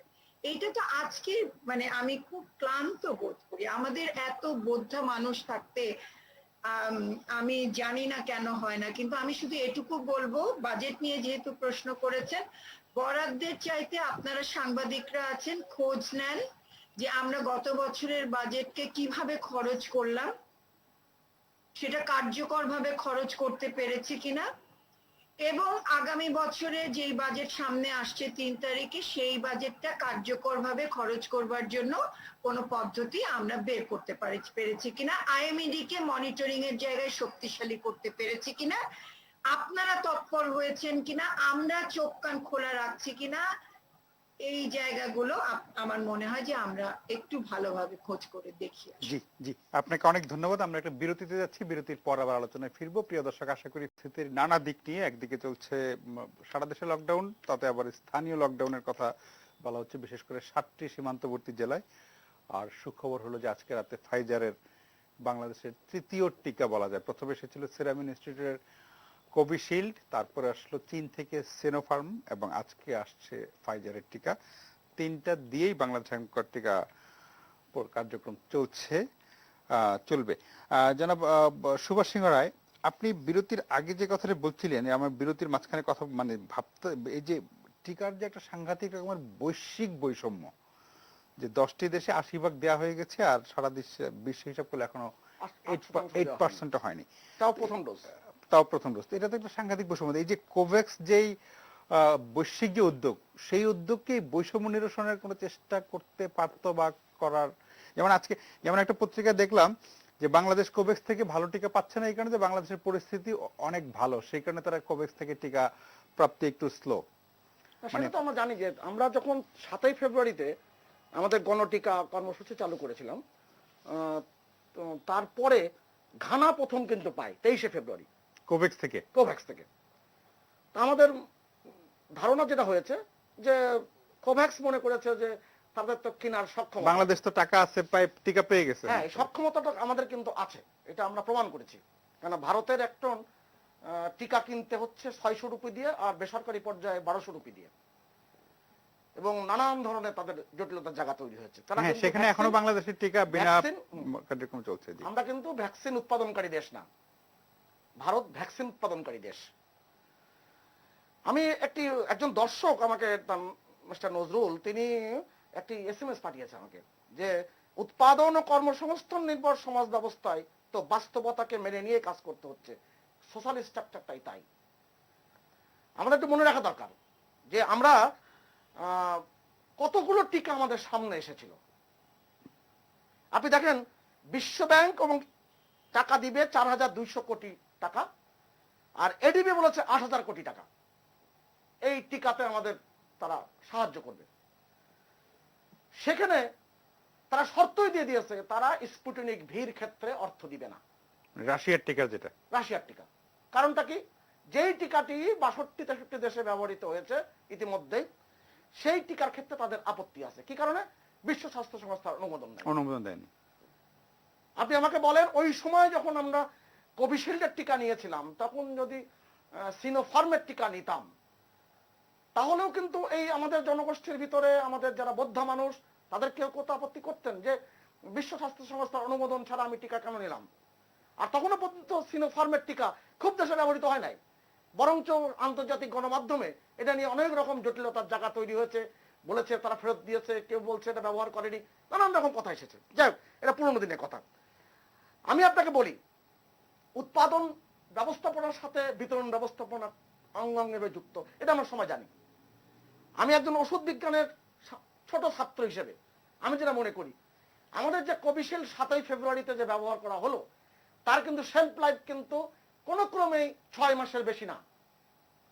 আমি যদি একবারও যদি 13 কোটি টিকা আনার যদি কোনো রকম সুযোগ থাকতো তাও তো আমি আনতে পারতাম না। না আমি 13 কোটিতে আমি আমি দিতে আপনি পারবো। বলেন, কেননা আপনি জানেন এই সমস্ত যারা অক্সফোর্ড অ্যাস্ট্রাজেনেকার যে প্রকল্পটি, সেটা কিন্তু যখন থার্ড ফেজে গিয়েছে তারা কিন্তু উৎপাদনে চলে গিয়েছে এবং তারা ঝুঁকি নিয়েছে, তারাও ঝুঁকি ঝুঁকি নিয়েছে, বিজনেস রিস্ক নিয়েছে, রিসার্চ রিস্ক। বাংলাদেশও কিন্তু ঝুঁকি নিয়েছে টিকা কেনার ক্ষেত্রে আগে এই আগাম ঝুঁকিটা টাকা ছিল। দিয়ে। হ্যাঁ, তার মানে কি তার 2 মাস আগে 1.5 মাস আগে এই টিকাটা উৎপাদিত হয়েছে। আমার কিন্তু এই সেটা একটা মেয়াদও তো থাকবে টিকার। শেলফ লাইফের জন্য আমাকে কিন্তু 14 এপ্রিলের মধ্যে যেই টিকা দিয়ে দিতে হবে, যেই টিকা 17 এপ্রিলে দিতে হবে, এরকম নানান রকম বিজ্ঞান রয়েছে এবং অঙ্ক রয়েছে, এটা মাথায় রাখতে হবে। এবং আমি 6,80,00,000 কোভ্যাক্সের টিকা, যেটা আমাদের একেবারে নিশ্চিত ছিল, যেটা বলা হয়েছিল, আর তার পরবর্তীতে এই যে 3 কোটি আমরা যে কোভিশিল্ড, এই মিলে আমাদের 9,80,00,000 মতন টিকা কিন্তু আমাদের মাথার মধ্যে ছিল। মানে 10 কোটি টাকা মানে 5 লক্ষ লোককে দেওয়া যেত। 5 কোটি লোককে দেওয়া যাচ্ছে। এবং ডিসেম্বর পর্যন্ত সরকার যে প্রস্তাবনার মধ্যে ছিল যে তারা 70%, 60% মানুষকে টিকাদান কর্মসূচি সম্পন্ন করতে পারবে। আমি এখন এইটা আমার কাছে জানতে ইচ্ছা যে বাংলাদেশের এই যে টিকা, যখন টিকাটা প্রথম আসে তখন আমাদের সামনে টিকা কতগুলো ছিল। মানে আমি হয়তো বুঝতে একটু অক্ষম, কেননা এই যে আপনি সিনোফার্ম বলেন আর সিনোভ্যাক বলেন, সেই টিকা নিয়ে আমরা এগোতে পারতাম কিনা, এবং ক্যানসিনো বায়োফার্মার সেই টিকার ব্যাপারেও আমাদের কোনো উদ্যোগ হওয়া প্রয়োজন ছিল কিনা, আর আমরা আজকে যেতে যেটা পারতাম কিনা, আজকে যেটা আসছে স্পুটনিক ভি ব্যাপারে পারতাম কিনা, তারপর আজকে যেটা আসছে পারতাম কিনা। আজকে যেটা আসছে ফাইজার তো সারা দেশে দেয়া কঠিন, কারণ ওই আমি টেম্পারেচারে। তো বললামই, গতকালকে বিবিসিতে খুব চমৎকার করে ডক্টর বেনজির আহমেদ বলেছেন যে আমরা এখানে 53 লক্ষ মানুষকে দিতে পারবো সর্বোচ্চ, এবং ঢাকাতেই দিতে হবে। ওখানে থ্রোয়িং পদ্ধতি আছে, আপনাকে ওই -70 ডিগ্রি সেন্টিগ্রেড টেম্পারেচার থেকে নর্মাল টেম্পারেচারে আনা, এবং এটা সে নানান প্রক্রিয়ার মাধ্যমে কিন্তু করতে হয় এবং বিশেষ দক্ষতারও প্রয়োজন। সেই ক্ষেত্রে আমার যদি আনতে হয়, আমি মডার্নার টিকা, মার্কিন যুক্তরাষ্ট্রে আমাদের যারা ফার্মেসি ডিপার্টমেন্টের প্রাক্তন ছাত্র যারা এখন ওখানে কাজ করছেন, তাদের যারা নিজস্ব উদ্যোগে ফার্মেসি আছে, তাদের কাছে সকালবেলা মডার্নার টিকা কিন্তু ছোট ওই বক্সে করে দিয়ে যায়, এবং সেখানে আপনি মার্কিন যুক্তরাষ্ট্রের নাগরিক কিনা নাগরিক না, শুধু আপনার নামটা এবং মোবাইল নাম্বারটা থাকলেই আপনি টিকা দিতে পারবেন। তার মানে তারা টিকাদান কর্মসূচিকে খুব জোরালো করেছে। আমরা সেই জায়গায় আমাদের আসতে হবে। একটু আগে আমি একটা তথ্য দেখলাম, নেচার এবং বায়ো আর্কাইভ জার্নাল, তারা বলেছে আমাদের যে টিকাগুলো নিয়ে আমাদের যে কোনো গবেষণা হচ্ছে, এটা খুব গুরুত্বপূর্ণ গবেষণা। মিসম্যাচিং এর কথা ডক্টর আনোয়ার ইকবাল বললেন। মিসম্যাচিংটার ব্যাপারে এখন নানান রকম তথ্য আছে। আমাদের ডিপার্টমেন্টে, ফার্মেসি ডিপার্টমেন্টের একজন খুব প্রাক্তন ছাত্র, তিনি মার্কিন যুক্তরাষ্ট্রে কর্মরত সিনিয়র ফার্মাসিস্ট, তিনি বাংলাদেশে এসেছিলেন, এসে অ্যাস্ট্রাজেনেকার যেটা আমাদের কোভিশিল্ড 1 ডোজ প্রথম ডোজ নিয়েছেন। তিনি মার্কিন যুক্তরাষ্ট্রে ফিরে যেয়ে তিনি নিয়মিত বিরতিতে ফাইজারের টিকা নিয়েছেন এবং তিনি এখন ভালো আছেন। অতএব এটা বলা খুব মুশকিল যে মিসম্যাচিং করা উচিত কি উচিত না। যখন আমাদের এখানে কিন্তু একটা কথা কিন্তু চাউর হয়ে আছে, কিংবা কোনো কোনো জায়গায় আন্তর্জাতিক মিডিয়াতে আছে, যে আমাদের এই যে ভ্যাকসিনেশন, এই ভ্যাকসিনেশন আমার 6 মাস পরে নেওয়া লাগবে কিনা, বুস্টার ডোজ লাগবে কিনা, কতদিন পর্যন্ত হবে, সেইটা কিন্তু নেচারে কিন্তু উল্লেখ করে দিয়েছে। পৃথিবীতে কয়েকটা গবেষণা হয়েছে, সেখানে বলছে বোন ম্যারোতে, অর্থাৎ অস্থিমজ্জা, যেটাকে আমরা বড় হাড়ের কেন্দ্রের টিস্যু বলি, সেখানে যেটা প্রতিদিন 200 বিলিয়ন নতুন রক্তকোষ তৈরি করে, সেই বোন ম্যারোতে এই ইমিউনিটি ব্যাপারটি সংরক্ষিত থাকে এবং আজীবন এই সুরক্ষা দিতে পারে। এটা একটা গবেষণার বিষয়, কিন্তু বিজ্ঞান তো প্রতি মুহূর্তে করছে। বুস্টার না দিলেও চলবে, 2 ডোজই এনাফ। নেচার যেটা বলছে, অতএব অনেকগুলো বিষয় কিন্তু এখানে আছে। কিন্তু একটা ব্যাপার আমাকে মাথায় রাখতে হবে, আমাদের ভ্যাকসিনেশন কার্যক্রমকে জোরদার করবার জন্য আমাদের যে বৈশ্বিক যে উদ্যোগগুলো, তার সাথে আমাদের যে উদ্যোগগুলো আরো দ্রুত কিভাবে সমন্বিতভাবে করা যায় সেদিকে আমাদের লক্ষ্য রাখতে হবে, এবং বাংলাদেশ সে পথে এগোচ্ছে। আমি নিশ্চিত করে বলতে পারি, মাননীয় প্রধানমন্ত্রী শেখ হাসিনা, তিনি এই যে যেটা ডক্টর আনোয়ার ইকবাল বললেন, তিনি তার সৃজনশীল কূটনৈতিক দক্ষতা দিয়ে তিনি কিন্তু এই ভ্যাকসিন কার্যক্রমকে এই ত্বরান্বিত করতে পেরেছিলেন। আমার ধারণা আমাদের একটা ছন্দ পতন ঘটলো, আমাদের একটা নানান রকম জটিলতা তৈরি হলো, ভ্যাকসিনেশন প্রোগ্রাম নিয়ে চিন্তার কোনো কারণ আছে বলে আমার কাছে মনে হয় না, কেননা সেই বিষয়গুলো আমাদের সামনে এসে যাবে। জি এবং সিনোফার্মে বলেন, আপনি রাশিয়ার বলেন বা ভ্যাকসিন যতক্ষণ পর্যন্ত আপনি বিশ্ব স্বাস্থ্য সংস্থার অনুমোদন না হচ্ছে ততক্ষণ পর্যন্ত তারা অর্থ দিবে না। কিন্তু মাননীয় প্রধানমন্ত্রী শেখ হাসিনা বিশ্ব স্বাস্থ্য সংস্থা কিংবা এডিবি এই IMF এর বিষয় নিয়ে কিন্তু সব সময় চিন্তিত থাকেন না। যদি মনে করেন যে এটা বাংলাদেশের জন্য ভালো, তাহলে আমরা পেয়ে যাব। সেই জায়গাতেই আমাদের এগোতে হবে, সেইটাই আমাদেরকে এগোনোর পথ বলে আমি মনে করি। জি জনাব সুভাষ সিংহ রায়, আপনাকে ধন্যবাদ। জনাব শর্মিন নীলর্মী, আপনি আপনি আমাদের এখানে যুক্ত হয়েছেন বা অর্থনীতিবিদ হিসাবে, আপনি একজন শিক্ষক এবং একজন অভিভাবক, সাধারণ মানুষ, ফলে অনেকগুলো পার্সপেক্টিভ আপনি একসাথে আমাদেরকে শোনাতে পেরেছেন। আপনি বিরতির আগে বলছিলেন যে শিক্ষা প্রতিষ্ঠান খুলে দেওয়ার কথা। আমরা কয়েকদিন আগে শুনছিলাম যে শিক্ষামন্ত্রী বলছিলেন যে 13ই জুন সে যদি সবকিছু ঠিক থাকে সে স্কুল কলেজ খোলার কথা, কিন্তু পরদিনই আবার একদিন পরে তিনি বলেছেন যে তেমন পরিস্থিতি মানে এখনো ঠিক ধোঁয়াশা যে আসলে করা যাবে কিনা। কারণ বিশেষজ্ঞরা যারা তারা বলছেন যে তা মানে সংক্রমণের হার 5 ভাগের নিচে যদি টেকসই না হয় তাহলে শিক্ষা প্রতিষ্ঠান খোলাটা ঝুঁকিপূর্ণ হবে। আবার আমরা দেখছি যে শিক্ষক এবং শিক্ষার্থীরা সব মহলে সবাই শিক্ষা প্রতিষ্ঠান খুলে দেওয়ার দাবিতে রীতিমতো আন্দোলন করছেন, রাস্তায় নেমে মানববন্ধন করছেন। ফলে এই জায়গাটাতে ঠিক ঝুঁকিটাও আছে, আবার খুলতে হবে, 1.5 বছরের মতো হয়ে গেছে, লোকজনের যে শিক্ষা জীবন শেষ হয়ে যাচ্ছে। এই জায়গাটাতে আসলে এই ডাইলেমাটা আপনি কিভাবে, আপনার একটু যদি শুনতে চাই একজন শিক্ষক, অভিভাবক এবং সচেতন মানুষ হিসেবে। আমার মনে হয় যে একদম স্বল্প মেয়াদে একটা খুবই অ্যাগ্রেসিভ পরিকল্পনা নিয়ে, যে আমার এত সংখ্যক ছাত্রছাত্রী আছে, তার মধ্যে প্রাথমিকভাবে আমি এদেরকে স্কুল কলেজ ইউনিভার্সিটি খুলে নেওয়ার আওতায় আনতে চাই এবং তাদেরকে আমি ভ্যাকসিনেশনের আওতায় এনে প্রথম 1 মাসের মধ্যে তাদেরকে দিয়ে আমি এই ফেজে 1 মাসের মধ্যে এই প্রতিষ্ঠান খুলবো, 2 মাসে এদেরকে দেব, 3য় মাসে এরকম দেব। ধরেন আমাদের বিশ্ববিদ্যালয়ে যাদের ল্যাব আছে এবং যারা পরীক্ষার্থী তাদের জন্য কিন্তু আপনার খুলে দেওয়াটা খুবই জরুরি ব্যাপার। যারা 9 এবং 10-এ যারা সামনে SSC দিবেন অথবা 12 ক্লাসে যারা HSC দিবেন তাদের জন্য কিন্তু খুলে দেওয়াটা খুবই জরুরি ব্যাপার। এরকম প্রায়োরিটাইজ করে আমরা যদি ভ্যাকসিনেশনের অ্যাগ্রেসিভ ভ্যাকসিনেশনের আওতায় এনে তাদেরকে দিয়ে দিতে পারি তাহলে সেটা আমার মনে হয় যে একটা কার্যকর পন্থা হিসেবে বিবেচিত হবে। আমাদের বিশ্ববিদ্যালয়ের কথা আমি বলতে পারি, ছেলে মেয়েরা তাদেরকে পাবলিক ইউনিভার্সিটিতে টিউশনি করে পড়তে হয়, অনেক ধরনের কাজ করে তাদেরকে পড়াশোনার কিন্তু অনেককে চালাতে হয়। আশেপাশের গ্রামগুলোতে কিন্তু অনেকেই বাড়ি ভাড়া করে থাকছেন এবং তাদের কাজকর্ম চালিয়ে এই লেখাপড়াটা চালাচ্ছেন। অনলাইনে লেখাপড়াটা খরচে জোগাড় করা কিন্তু তাদের জন্য একটা চ্যালেঞ্জ হয়ে যায়।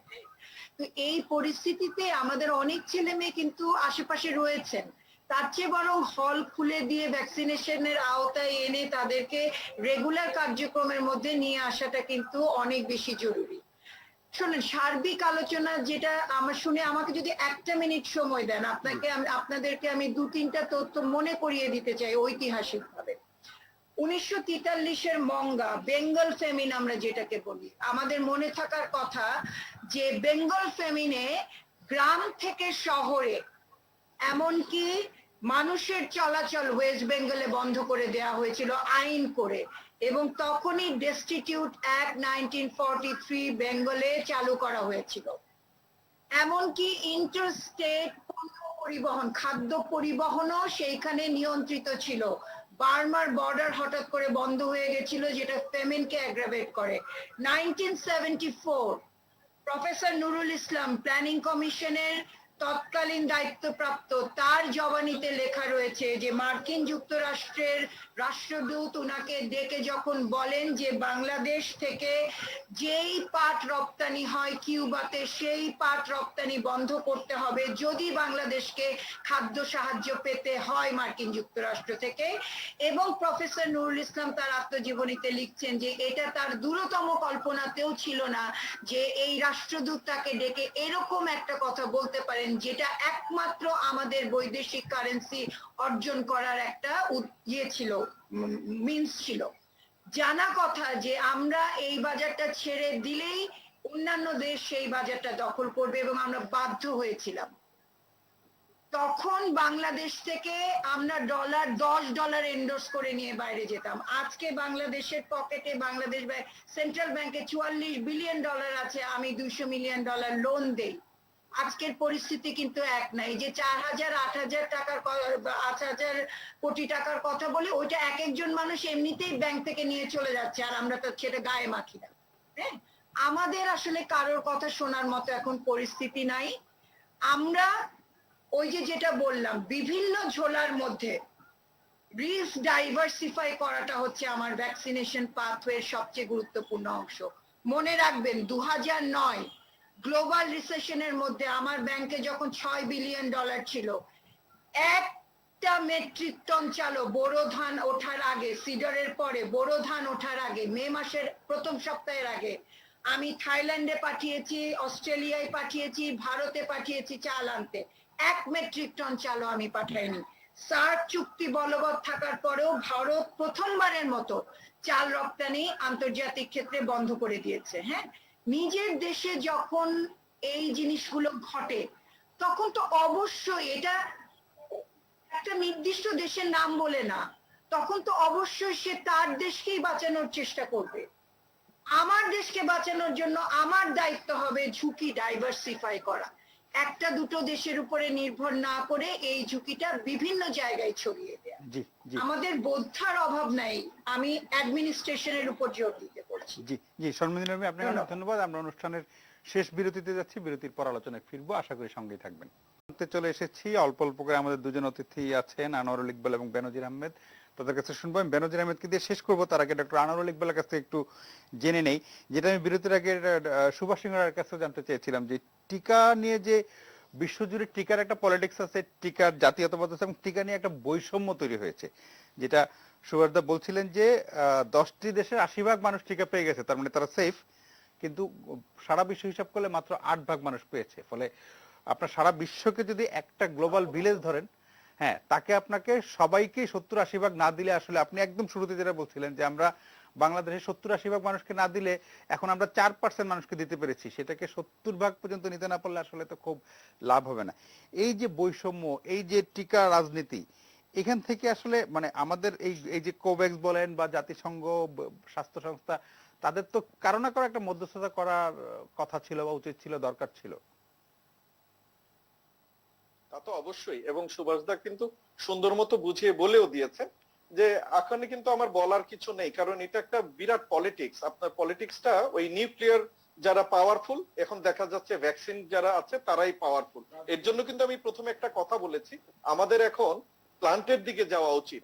যেমন ওই যে বললাম, যেহেতু কারো উপর কতদিন আমরা নির্ভরশীল থাকবো, এই যে আমি যতটুকু শুনেছি যে আমাদের ইনসেপ্টার সাথে চায়না কিংবা স্পুটনিকের সাথে একটা চুক্তি হতে যাচ্ছে, এরকম যদি ব্যবস্থা আমরা করতে পারি তাহলে কিন্তু আমরা সেফ হব।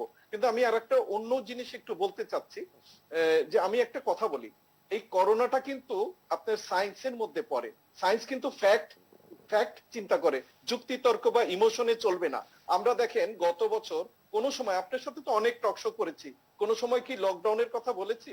পরিস্থিতি যদি ডিমান্ড করে তাহলে লকডাউনে যেতে হবে, উপায় নেই। কারণ আমরা কিন্তু সবকিছু মাথায় রেখেই লকডাউনের কথা বলি, সেটা শিক্ষা হোক, সেটা আপনার দরিদ্র জনগোষ্ঠী হোক, আপনার যেই হোক। এখন যদি আপনাকে বলি কলকাতায় যেতে পারবেন, যাবেন? আপনি কি দিল্লিতে এখন যেতে পারবেন, যাবেন? এখন জিনিসটা তো বুঝতে হবে সবার। আর এই যে আমরা স্কুল কলেজের কথা বারবার উঠে আসে, এবং এই যে অনেকে ইয়ে করে, দীপুমণি আমাদের মাননীয় প্রধান শিক্ষামন্ত্রী কিন্তু বলেছেন যতখানি এসএমএস, জি শিক্ষামন্ত্রী, যতখানি এসএমএস স্কুল খোলার পক্ষে আসে তার থেকে বেশি আসে বন্ধ রাখার জন্য। দেখেন আমরা কিন্তু কোনোটাই আপনার কোনোটাই মানে ধরেন শিক্ষা না, শুধু আপনি বাণিজ্য বলেন, শিক্ষা বলেন, আপনার ইঞ্জিনিয়ারিং বলেন, ডাক্তারি বলেন, আপনাকে যদি আমি এখন এইভাবে ঘুরায় বলি, গত বছরের মার্চের 8 তারিখ থেকে এই পর্যন্ত এই যে ফ্রন্ট লাইনে যারা চিকিৎসা দিচ্ছে তারা কি একটা দিন ছুটি নিয়েছে? তারা কি কোনো লেজার পিরিয়ড পেয়েছে? দেখেন যখনই ইন্টারমিডিয়েট পরীক্ষাটা গ্যাপ দিয়ে দেওয়া হলো, এই শিক্ষিত বাবা মারাই কিন্তু বাচ্চাদের নিয়ে কুয়াকাটা, কক্সবাজার বিভিন্ন জায়গায় ভ্রমণ করে আসলেন। তারা 10 লাখ লোক একসাথে আপনার কক্সবাজারে থাকলেন। কই ডাক্তাররা তো এইভাবে যায়নি। আমি কোনো প্রফেশনের দিকে যাচ্ছি না, কিন্তু আপনাকে একটা উদাহরণ দেই। ক্রিকেট খেলা যখন হয়, আপনি টস করে আপনি সিদ্ধান্ত নেবেন বোলিং নেবেন না ব্যাটিং নেবেন, দুটো একসাথে যাবে না। কারণ কি, এটা যদি ক্যান্সার হতো আমার যদি শুধু আমার একার ক্যান্সার হতো আপনার কোনো ক্ষতি হতো না, আমার যদি থ্যালাসিমিয়া হতো, আমার যদি এইচআইভি হতো, দিস ইজ আপনার প্যান্ডেমিক 100 বছরে আছে, এখানে কেউ এক্সপেরিয়েন্স না। আমরা কিন্তু তথ্যের উপর বেস করে কথা বলি, আমরা মানুষের জীবনের জন্য কথা বলছি।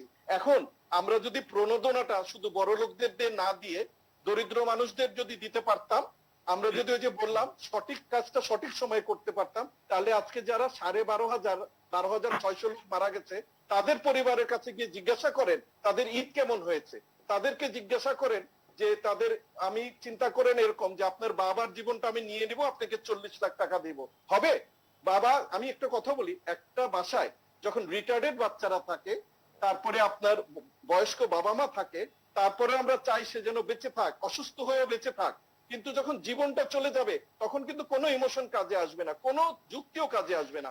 সুতরাং আমরা যেটা বলতে চাচ্ছি, মানুষের জীবনটাকে প্রায়োরিটি দিয়ে যেটা যেটা করা যায় সেটা করে। জি, জনাব আনোয়ারুল ইকবাল, আপনাকে অনেক ধন্যবাদ। ডক্টর বেনজির আহমেদ, আপনাকে যে অনুষ্ঠান শেষ করবো, আমরা অনেক কথা বুঝলাম যে টিকা আমরা হয়তো আস্তে আস্তে পাবো, কিন্তু বাংলাদেশের টিকার যে চাহিদা, বাংলাদেশের জনসংখ্যা, সেটার পুরো চাহিদা 70-80 ভাগ দিতে সেটা অনেক লম্বা সময় লাগবে। কিন্তু তার আগে আমাদের একদম প্রাথমিক, মানে করোনার শুরুর দিকে যে স্বাস্থ্যবিধি বা এই লকডাউন, মানে জনসমাগম এড়িয়ে চলা, ওই জায়গাগুলোতে আমাদের আরো বেশি জোর দেওয়া উচিত মনে হয়। আপনার কি মত এবং কিভাবে আমরা এই পরিস্থিতি থেকে উত্তরণ ঘটাতে পারবো, একটা মন্তব্য দিয়ে আমরা অনুষ্ঠান শেষ করব। না, ধন্যবাদ। আমি শুধু ওই 1.5 কোটি টিকা দিয়ে আমরা পেতে যাচ্ছি চাইনিজ, সেইটা সম্বন্ধে একটু বলে ওটাতে যাই। সেটা হলো আমার মত হবে এই 1.5 কোটি টিকা আমাদের যে শিক্ষকরা আছেন, কর্মচারীরা আছেন এবং আমাদের যে অ্যাডাল্ট শিক্ষার্থীরা আছেন, তাদের এই টিকাটা দেওয়া উচিত। আমরা শিক্ষা অনেক নষ্ট করেছি। সাধারণভাবে আমরা বলি আসলে না আসলে শিক্ষা প্রতিষ্ঠান খোলা যাবে না, ভালো কথা। আমার গাইবান্ধা যদি 1%, তাহলে গাইবান্ধা শিক্ষা প্রতিষ্ঠান খোলা যাবে। আসলে আমি একটা দৈন্যতা দেখি যে আমার করতে না পারে, সমস্যাকে ভেঙে না ফেলা। এখন আমরা টিকা পাবো কি পাবো না এটা বলো, আমাকে করোনা মোকাবেলা করতে হবে। টিকা যদি পাই, টিকা দিয়ে নাও তারপর কিন্তু আমি স্বাস্থ্য বিভাগের পক্ষ থেকে আমাদের টক শো গুলো থেকে সবসময় যে মাস্ক পরা, সোশ্যাল ডিস্টেন্সিং, ফিজিক্যাল ডিস্টেন্সিং, এগুলোর মধ্যে সীমাবদ্ধ থাকে। সাথে কোয়ারেন্টাইন, আইসোলেশন, টেস্টিং, এটা যে হচ্ছে না, এটা আমরা খুব বলি না, এটা সম্বন্ধে দেখিও না। আপনি যদি সোর্সটা বন্ধ করেন, তাহলে কিন্তু একজন লোক যদি থাকে, সেখানে যদি ভাইরাসই না থাকে তাহলে কিন্তু, আর আমি যদি সোর্সটা বন্ধ না করি, যিনি আক্রান্ত হয়েছেন তাকে যদি আমি বিচ্ছিন্ন করে না ফেলি, তাহলে তিনি তো আরেকজনের কাছে ছড়াবেন, তখন তার কাছে ছড়াবেন। মানুষের সেটা খুঁজে বের করা কঠিন। যারা জনস্বাস্থ্য নিয়ে কাজ করেছেন, যারা দায়িত্ব নিয়ে কাজ করেছেন, যাদের অভিজ্ঞতা আছে, সত্যিকার কথাটা বলতে পারে। থিওরিটিক্যালি আমরা হয়তো অনেকে অনেক কিছু করব, এই জায়গাটায় একটা বড় ঘাটতি দেখছি। ছিল, আমরা শুনেছি প্রথমবার অভিজ্ঞতা ছিল না, 1 বছরে আমরা অভিজ্ঞতার খুব একটা পরিবর্তন দেখি। শিক্ষা প্রতিষ্ঠান 6 মাস আগে খোলা যেত, জানুয়ারিতে ইজিলি খোলা যেত, এখনো খোলা যায়। গ্রামের প্রাথমিক খুলে দিলে আমি লিখে দিচ্ছি বাড়ার সম্ভাবনা খুব কম।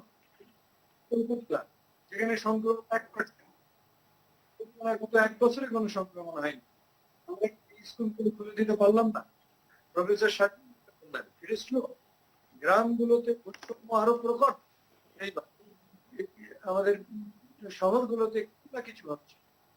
তারপরে প্র্যাকটিক্যাল, আমার ওয়াইফ দেখছি উনি ভিডিওতে এমবিবিএস এর প্র্যাকটিক্যাল করাচ্ছেন। এটা একটা উদ্ভট কাণ্ড, এটা অবাস্তব। প্র্যাকটিক্যাল ল্যাবরেটরিতে করতে হবে, প্র্যাকটিক্যাল করতে হবে, ওই ছবি দেখিয়ে সেই প্র্যাকটিক্যাল হবে। আমরা যেন খুব তাড়াতাড়ি স্বাভাবিক অবস্থা করতে পারি, আর যা কিছু করা দরকার খুব দ্রুত করা দরকার। আর সীমান্ত স্বাস্থ্য বিভাগে ঝাঁপিয়ে পড়া দরকার। জি, আপনাদের প্রভাস আমি। জি আপনাদের সবাইকে অনেক ধন্যবাদ প্রিয় দর্শক আমাদের